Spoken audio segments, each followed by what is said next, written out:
Warning signs ng mental health problems.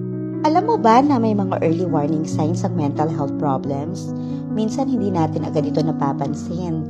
Kaya importante na we pay attention sa mga babalang ito upang maagapan at matulungan natin ang ating sarili o kaya naman ang mga tao sa paligid natin na nakakaranas nito.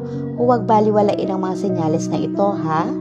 Una, matagal na stress o matinding pag-aalala o tinatawag natin na chronic stress and anxiety.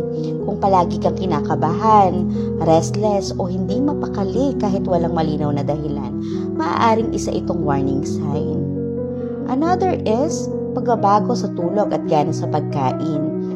Kapag hirap kang makatulog o sobra kang natutulog, pati na rin ang biglang pagbabago sa pagkain tulad ng wala kang gana o kaya naman nag-overeating ka, pwedeng indication din ito kasi ng mental health problem.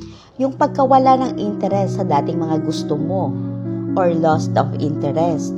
Kung dati na-enjoy mo yung mga hobbies mo pero ngayon wala kang gana sa kahit na ano, baka senyales ito ng emotional distress.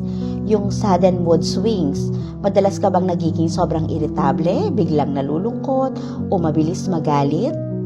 Yung hirap mag-concentrate o gumawa ng desisyon. Kung hirap kang mag-focus sa trabaho o kaya naman sa school at parang brain fog ka lagi, so mabuting i-check ito, ano po? At yung pag-iwas sa tao at pakiramdam na mag-isa o yung tinatawag ng social withdrawal.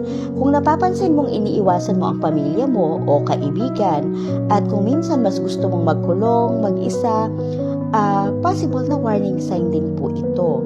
Yung pag-iisip ng mga masasamang bagay din.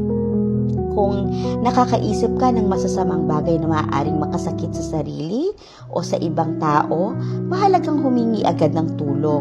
Hindi ka nag-iisa, may mga taong handang makinig at tumulong sa iyo. Kung may nararanasan kang ganito o may kakilala kang may signs ng mental health problems, huwag mahiyang humingi ng tulong. Hindi mo kailangang sadsad sa problema bago humingi ng suporta. May mga handang makinig at umalalay sa iyo.